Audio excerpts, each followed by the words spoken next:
you don't lack confidence. That's the lie you've been repeating to yourself.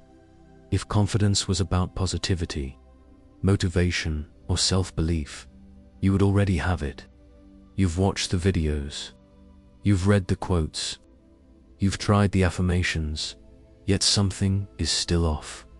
People listen to you, but they don't feel you. They acknowledge you, but they don't defer to you. They're comfortable around you, and that's the problem. Because comfort is not respect, and respect is not fear. There is a type of confidence that gets applause, and then there is a type of confidence that makes people uneasy, not because it's loud, but because it doesn't seek permission to exist. That second kind is rare, and when people encounter it, their nervous system notices before their mind does. You've felt this before. That one person who walks into the room and nothing changes, yet everything shifts. The energy tightens. People straighten their posture. Conversations slow down. No one knows exactly why, but no one ignores him either. He doesn't dominate. He doesn't perform. He doesn't try, and that's what makes it disturbing. Most people broadcast themselves constantly. Their face, their tone, their body language, all screaming the same message. Please, read me. Please, accept me. Please don't misunderstand me. They smile when nothing is funny. They nod when they disagree. They explain themselves before anyone asks. They fill silence like it's a crime scene. This is not politeness. This is leakage. Power doesn't disappear overnight. It leaks, slowly, invisibly through behavior that feels harmless. Confidence that terrifies people doesn't come from asserting yourself. It comes from no longer leaking. See, human beings don't consciously decide who to respect.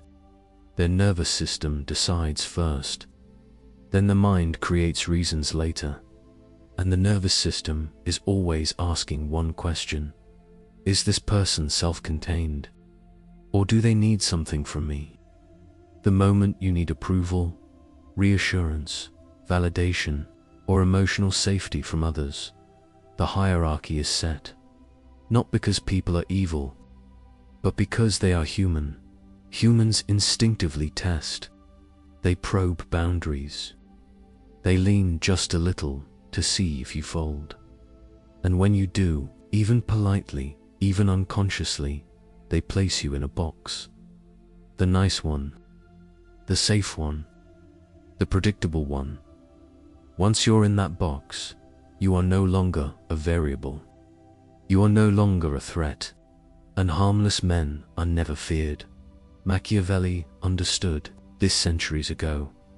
He wasn't writing about confidence the way modern culture talks about it. He wasn't interested in feelings. He was interested in control. He observed something uncomfortable. Love is optional. Approval is conditional. But respect born from uncertainty, that sticks. People don't fear what they understand. They fear what they can't read. And right now, whether you realize it or not, you are extremely readable. Your reactions are fast. Your emotions are visible. Your intentions are obvious. You wear your personality on the outside, like an open book in a crowded room. Asterisk. That's why people interrupt you. That's why they test you. That's why they feel free to push, joke, diminish, or dismiss. Not because you're weak, because your open, terrifying confidence begins the moment you stop being open by default. Not closed, not aggressive, not hostile, just sealed. You stop explaining yourself to people who didn't ask. You stop smiling to smooth tension that isn't yours. You stop filling silence to make others comfortable, and something strange happens. People start watching you instead of scanning past you. They wait for your response instead of talking over it. They feel a pressure they can't name, because pressure comes from containment. A river with no banks is noise. A river with banks becomes force. This video is not about becoming dominant. It's about becoming contained, about removing the behaviors that leak authority without you noticing. Because once the leaking stops, pressure builds naturally. And when pressure builds, presence forms. And when presence forms, people feel it, even if they don't understand it. But understand this now, before we go any further. This path has a cost. You will lose warmth. You will lose casual familiarity. Some people will say you've changed. They're right, because the version of you that existed to be palatable will not survive what comes next. If you want to be liked, this is not for you. If you want to be comfortable, close the video now. But if you're ready to stop being readable, if you're ready to stop leaking power, if you're ready to become the kind of presence people feel before they hear, then we start with the first cut, because the first thing that has to die is the nice guy you were taught that being nice would keep you safe. From the time you were young, the message was consistent. Be polite, be agreeable, don't cause problems, don't upset people, and in return, the world will reward you. But look at your life honestly. Has niceness given you authority, or just access? Has it earned you respect, or just tolerance? Because there is a brutal truth most people never confront. Niceness is not a virtue. It is a strategy, and it is the strategy of someone trying to avoid conflict. When you are nice, what you are really saying is, I am not a threat. Please don't hurt me. That may keep the peace, but it also signals submission before the game even begins. Machiavelli saw this clearly. He wrote that a man who tries to be good in a world where others are not will eventually be destroyed. Not because goodness is evil, but because it is predictable. Power does not attack what is unpredictable. Power exploits what is safe. The nice guy is safe. He smiles automatically. He agrees reflexively. He apologizes even when he isn't wrong. He smooths tension that isn't his responsibility. And because of that, people learn something about him very quickly. They learn where the line is. They learn how far they can push. They learn that he will bend to preserve harmony. Once that pattern is established, it never resets. Here's the distinction you were never taught. Nice is not the same as civil. Niceness is a reflex. Civility is a choice. Niceness exists to be liked. Civility exists to uphold a standard. The terrifying man is not rude. He is not aggressive.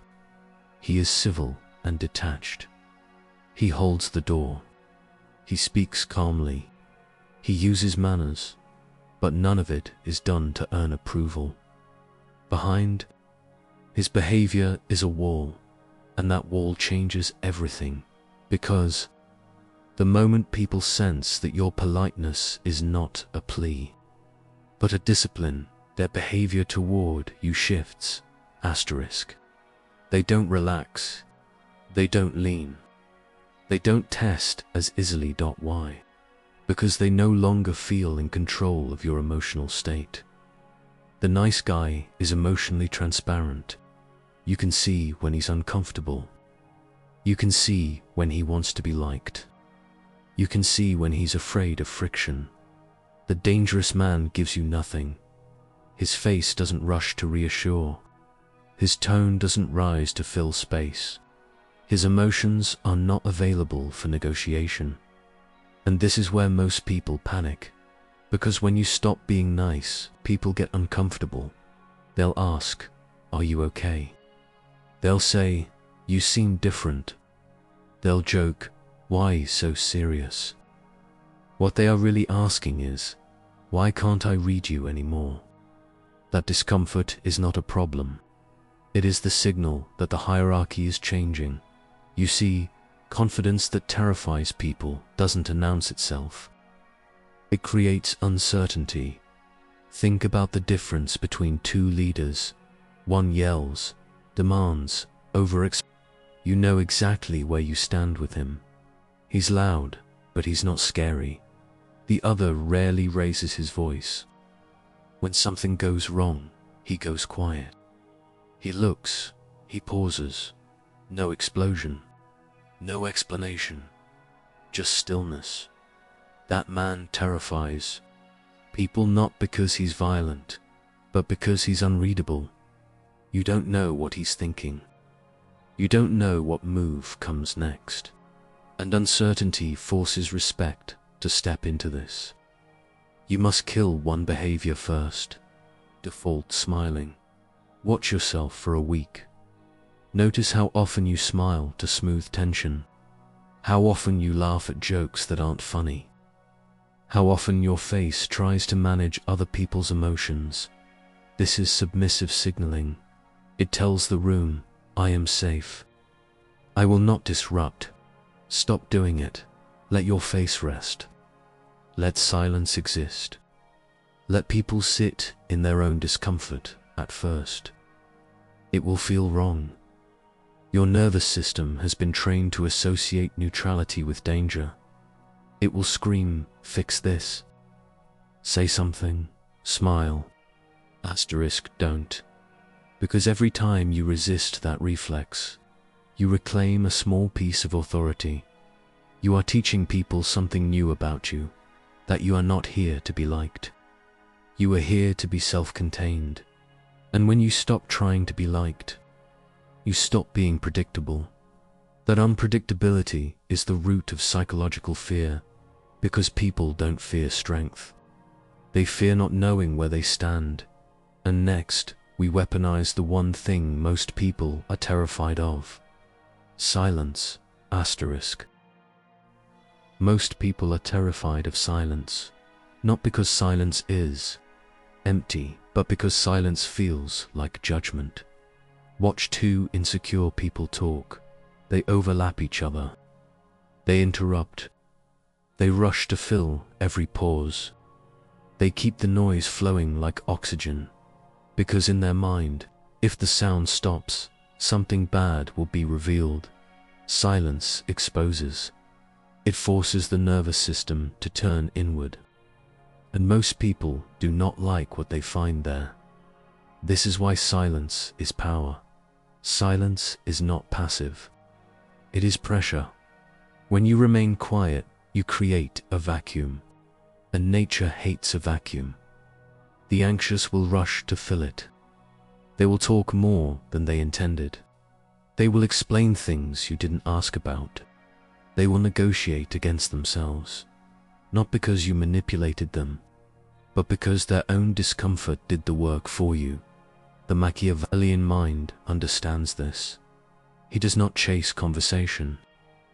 He allows conversation to come to him. He knows that whoever speaks first often reveals the most, and whoever speaks the most usually holds the least power. Here is where most people get it wrong. They think silence means withdrawing, looking away, checking the phone, avoiding eye contact. That is not silence. That is insecurity wearing a mask. Real silence is present. It is eye contact without urgency. It is stillness without apology. When someone asks you a question, do not answer immediately. Wait 1 second, 2 seconds, 3 seconds. Look at them. Let the question land. In those few seconds, their mind begins racing. Did I say something wrong? Was that a stupid question? Is he judging me? You haven't done anything, but you've shifted the frame. Now when you speak, speak slowly. Fast speech is a signal. It says you are afraid of being interrupted, afraid of losing attention, afraid your words don't matter enough to take time. Slow speech says the opposite. It says your words arrive on your schedule, and the room adjusts to you. Imagine a king issuing an order. He does not rush. He does not stumble. He does not compete for space. He speaks as if the world is already listening. Now, pay attention to this moment, because this is where silence becomes dominance. When someone interrupts you, do not raise your voice. Do not rush to reclaim the floor. Do not show irritation. Stop speaking completely. Keep your eyes on the person who interrupted you. Say nothing. Let the silence expand. The room will feel it. The interruption will suddenly feel loud, rude, exposed. Most people will stumble. They'll apologize. They'll trail off. And then, only then you continue. Same tone. Same pace. Same sentence. You didn't fight for control. You demonstrated ownership, because the one who can afford silence is the one with power. This is why yelling never terrifies anyone. Yelling is emotional leakage. It tells the room you've lost. Regulation.silence tells the room you have. Options and options are frightening, but silence only works if it is backed by something solid. If you are silent but desperate for approval, people feel the tension. If you are quiet but internally begging to be accepted, the spell breaks. That's why the next step is crucial, because silence without emotional independence is just awkwardness. To become terrifying, you must cut the leash that lets other people control your internal state, and that leash is validation. There is a leash around your mind. You can't see it, but other people pull it every day. A compliment lifts you. An insult ruins your mood. A lack of response makes you anxious. That means your emotional state is public property, and anyone who can control your emotions owns you, even if they don't realize it. This is why validation is so dangerous. External validation feels harmless, encouraging even. But the moment your confidence depends on it, you've handed over authority. If I can make you feel good with approval, I can manipulate you. If I can destabilize you with criticism, I can dominate you. You are no longer self-contained. You are reactive. Machiavelli understood this deeply. He knew that the man who seeks to please is always weaker than the man who is indifferent to judgment. Not because the indifferent man is arrogant, but because he is closed. His self-image is an internal structure. It does not require public consensus. This is the mindset you must build, not arrogance, not ego, emotional zero. Emotional zero means this: when someone praises you, it changes nothing. When someone insults you, it changes nothing. Asterisk, you register the information, but it does not move your center. If someone calls you intelligent, you think, I know what I am. If someone calls you incompetent, you think, I know what I am. Neither statement affects your trajectory. This is terrifying too. People, because most social interaction is a transaction. I validate you. You validate me. When you opt out of this exchange, the system breaks. People try harder. They compliment more. They provoke more. They test more. They want to see if they can still reach you. And this is where most men fail. The moment they are challenged, they defend, they explain, they justify, they argue. Defense signals damage. Explanation signals that the other person has the authority to judge you. The dangerous man does neither. If someone says, you're arrogant, the insecure man says, no, I'm just confident. The dangerous man says, I've been called worse by better people. Or he says nothing at all. If someone criticizes your choice, your pace, your method, you don't rush to prove yourself. You let their words sit where they belong, outside your walls. Sometimes the most powerful response is a simple, calm, okay. Then you return to what you were doing. No emotion, no defense, no counterattack. You didn't win the argument, you rendered it irrelevant. This is especially effective against bullies and narcissists. They feed on reaction. They need emotional movement to feel powerful. When they get nothing, they feel exposed. Boredom is the most humiliating response you can give to someone trying to provoke you, but be careful. This is not about being cold to everyone, it's about choosing who has access. You don't starve the world of emotion. You starve the manipulators. You decide who is allowed inside the fortress and who stays outside the walls. And when people realize they cannot move you, they begin to watch you instead, because the man who cannot be emotionally pushed is no longer prey. He is a fixed object, but emotional control alone is not enough. Your body is still speaking, even when your mouth is closed, and right now, it might still be telling the wrong story. That changes next. Your body speaks before you ever open your mouth, and right now, whether you like it or not, it is confessing things you never intended to say. It confesses hesitation. It confesses apology. It confesses fear. You might believe confidence lives in the mind, but power is first read through the body before people process your words. Their nervous system scans your posture, your movement, your eye behavior, and within seconds, a decision is made.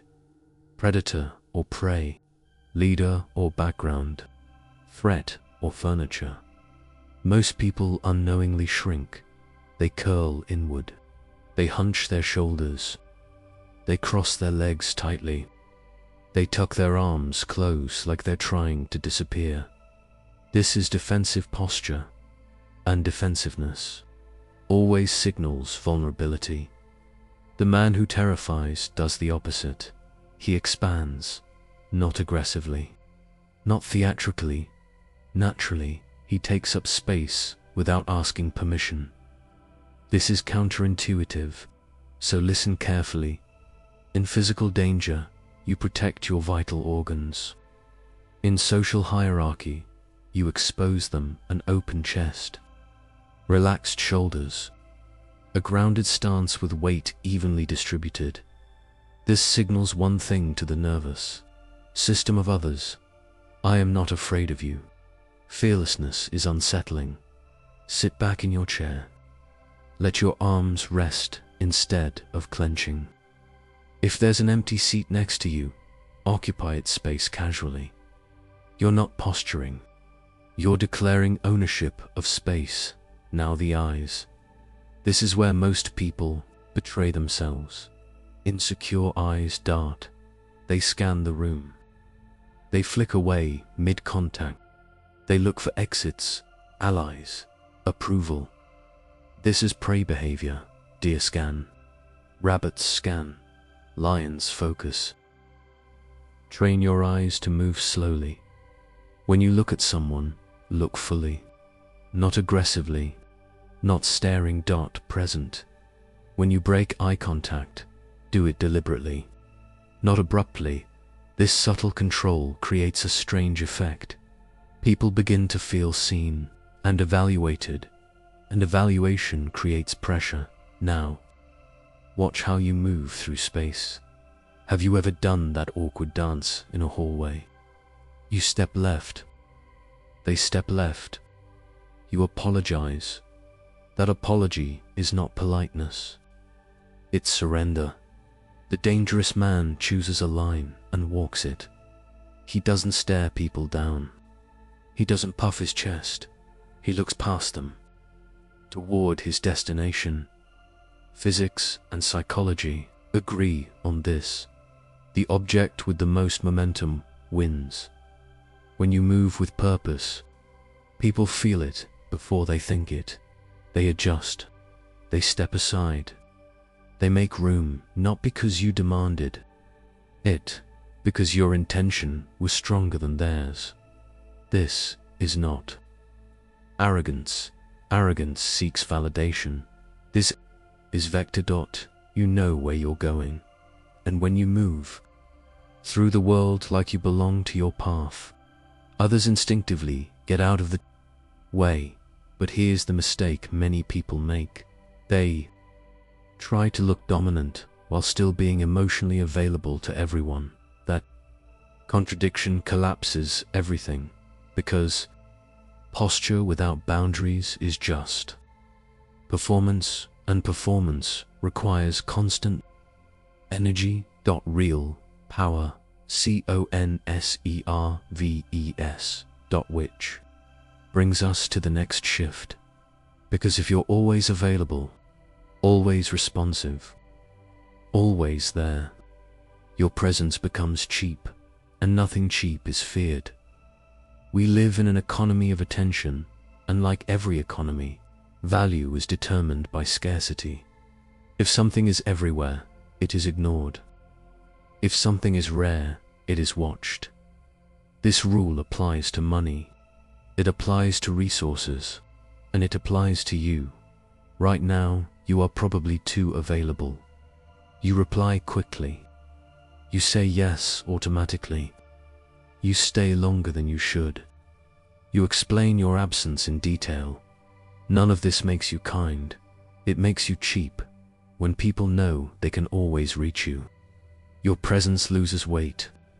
There is no urgency, no tension, no anticipation. Machiavelli warned against this. He advised the prince to be seen, but not consumed. Familiarity breeds contempt, not because people are cruel, but because mystery collapses when access is unlimited. The terrifying man understands this. Instinctively, he does not announce his availability. He does not compete for attention. He does not linger once his presence has peaked. He leaves early, not abruptly, not dramatically, purposefully. This creates something subtle and powerful, an incomplete loop. When you leave while the conversation is still good, when you exit while the energy is high, people don't feel satisfied. They feel curious. Where is he going? What does he have to do? Who is waiting for him? You didn't say a word, but their imagination fills the gap. That imagination works for you long after you're gone. Now understand this clearly. The most powerful position in any interaction is the willingness to walk away. The person who fears loss is owned. The person who accepts loss is free. If you're afraid to lose the girl, she controls you. If you're afraid to lose the job controls you. If you're afraid to lose the friend controls you. Power shifts instantly when you are no longer afraid of absence. This doesn't mean you threaten to leave. It means you can leave, and people feel the difference. Stop explaining your exits. I have to go. That's it. No itinerary. No justification. No apology. The weak man gives reasons because he wants permission. The dangerous man gives statements. This also applies to emotional access. Do not overshare with people you just met. Do not dump your insecurities into casual conversations. Do not make yourself transparent for the sake of bonding. In a world addicted to oversharing, restraint is dominance. Secrets are leverage. When people know everything about you, they stop wondering. When they stop wondering, they stop respecting. But scarcity alone is not enough. If you withdraw without substance, people don't feel mystery, they feel absence. An absence without weight is meaningless. So the question becomes, what gives your silence weight? What gives your scarcity credibility? Only one thing, competence. And that's where this shifts from strategy to something permanent. Everything we've talked about so far can be faked. Posture can be copied. Silence can be performed. Scarcity can be staged. And eventually, people sense it, because tactics without substance always collapse. This is where most men get exposed. They try to look confident without being capable. They try to feel powerful without being useful. They try to intimidate without having weight. And the nervous system of others picks it up immediately when competence is missing. Silence feels awkward. Staring feels creepy. Calm feels empty. Real confidence does not come from belief. It comes from evidence. Your brain is not stupid. You can repeat affirmations all day. But if your life does not reflect ability, your mind whispers the truth. You know when you are unprepared. You know when you are weak. You know when you are pretending. And that internal doubt leaks. No matter how controlled you appear. Machiavelli never told princes to simply act like rulers. He told them to study war, to study history, to understand terrain, timing, and consequence. Because a ruler without competence is overthrown quickly. The man who terrifies is not loud. He is reliable when chaos hits. He does not panic. When others freeze, he moves. When decisions are required, he decides. Why? Because he has done the work. Confidence is calm under pressure, and calm only exists when you trust your ability to handle what comes. Next, think of a surgeon in an emergency. Asterisk, the room is tense. The patient is bleeding. Everyone is watching. The surgeon doesn't rush. He doesn't raise his voice. He doesn't seek reassurance. He works not because he feels confident, but because he is competent. This is the foundation you cannot skip. If you want people to defer to you, become the one with answers. If you want people to listen, speak less, but speak accurately. If you want silence to carry weight, earn it through mastery. Choose one domain. Your work, your craft, your thinking, and dominate it quietly. Read when others scroll. Train when others talk. Think when others react. Build a stack of proof so heavy that doubt has nowhere to stand. And there's another layer most people ignore: independent thought. The man who relies entirely on others for decisions is always weak. He is easily steered, easily manipulated. Develop your own mind. Question what you're told. Analyze incentives. See patterns. When you combine competence with restraint, something shifts. People start looking at you during uncertainty. They wait before acting. They ask instead of assume. Because when you speak, it matters. And this is real dominance. Not shouting, not threatening, not performing. Being the person everyone searches for when the situation becomes serious. But there is still one final barrier. Even competent men hesitate, not because they doubt their ability, but because they fear how they'll be perceived, are afraid of becoming the villain, and that fear keeps them small.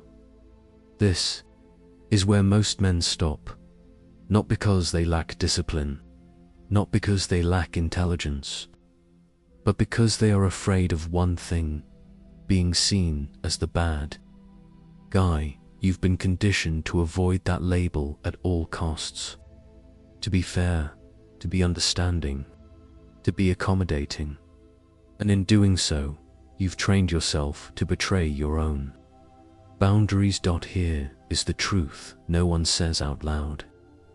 Cannot live a sovereign life and remain universally liked. It is mathematically impossible. Every time you choose yourself, someone else is disappointed. Every boundary creates friction. Every no produces a story in someone else's head. Machiavelli understood this. He wrote that a ruler must learn how to do wrong when necessary. Not to be evil, but to survive in a world that does not reward innocence. The terrifying man accepts this reality early.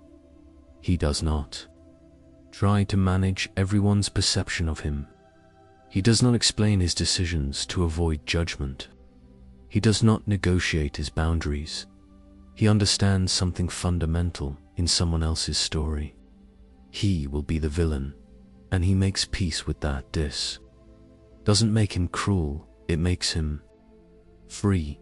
Look at how this plays out in real life. Someone asks for your time when you don't want to give it. The old version of you hesitates. You soften your voice. You explain. You apologize. And even then, they push. The dangerous man responds differently. No, that's it. No defense. No justification. No emotional cushioning. And when they react, because they will, he does not flinch. They say, you're selfish. They say you've changed. They say you're cold. He lets them, because he understands something they don't. Those accusations are not feedback. They are withdrawal symptoms. They come from people who've benefited from your lack of boundaries. When you stop feeding parasites, they call you cruel. That does not mean you are, it means the system has changed. Here is the internal shift you must make. Stop trying to be the hero in everyone else's movie. You are not responsible for their comfort. You are not responsible for their expectations. You are not responsible for how they interpret your growth. Your responsibility is to your potential, and potential requires protection. Protection looks like saying no. Protection looks like disappointing people. Protection looks like being misunderstood. And that discomfort is the price of authority. The terrifying man does not seek revenge. He does not argue. He does not explain. He removes himself. He withdraws access. He closes doors. He moves on, not emotionally, strategically. This is not aggression. This is self-governance. Once you accept that being disliked is not a failure, but a side effect of alignment, something inside you settles. You stop second-guessing. You stop rehearsing conversations in your head. You stop managing reactions that aren't yours. And when that mental noise disappears, your presence sharpens. But now comes the critical question. How do you apply all of this without becoming stiff, cold, or artificial? Because the transition phase is where most people sabotage themselves. This is the phase where most people ruin everything. They learn the ideas, and then they overact them. They go silent, but tense. They withdraw, but resentfully. They say no, but with anger behind it. That's not power. That's imbalance. What you're building is not a performance. It's a recalibration. Your nervous system has been trained for years to survive through compliance. Too smooth, to explain, to please. When you remove those behaviors, the system panics. It will tell you that you're being weird, that people are judging you, that you're losing connection. This is withdrawal. The servant inside you is losing control. Let him panic. Your job is not to feel confident. Your job is to change the geometry of your actions quietly. Tomorrow, Walk slower, not dramatically. Just enough that you're not rushing to keep up with others. When someone speaks to you, wait before you respond. 2 seconds is enough. Let your words arrive instead of being thrown. Do not smile unless you actually feel it. Let your face rest in neutrality. You will feel exposed. Good. That means you are no longer hiding behind expressions. When you're interrupted, stop speaking. Don't react. Let the silence correct the behavior. Do not apologize for taking space. Do not soften statements to manage reactions. Say what you mean, once. And then stop. Watch what happens. People will adjust. Some will lean in. Some will pull away. Some will test you. Do not correct them. Observe. This phase is not about dominance. It's about data collection. You are learning who respects boundaries and who only liked you when you were manageable. The environment will change. The casual jokes will decrease. The unnecessary chatter will fade. Eye contact will increase. You'll notice something subtle. People stop touching you casually. They stop interrupting as much. They look before they speak, not because you demanded it, because you changed the rules at first. This feels cold. You'll miss the easy warmth, the familiar banter, the feeling of being included. But what replaces it is different, quieter, heavier, more real. Respect doesn't clap. It doesn't laugh loudly. It doesn't reassure you. It just stays. And then comes the moment that confirms everything. You'll walk into a room, and people will feel you before you speak. Not because you're intimidating, but because you are aligned. Your words, your body, your decisions, all moving in the same direction. No leakage, no apology, just presence. And when that happens, you realize something important. What people fear isn't aggression. It isn't dominance, it's coherence. A human being who is not fragmented, not pulled in 10 directions by approval, fear, and noise. A whole man unsettles a broken room. And now there is only one step left, not to motivate you, not to hype you, but to lock this identity in place so it doesn't fade. Now you are at the final step. All the tactics, all the shifts, all the restraint you've practiced, they are meaningless without integration. You cannot simply turn these behaviors on and off like a switch. You must become the person who naturally operates this way. This is the identity of the terrifyingly confident man. He is not performing civility, silence, scarcity, or competence. He embodies them. Every movement, every word, every pause comes from a single source, his own internal authority. You will no longer react to the world's chaos.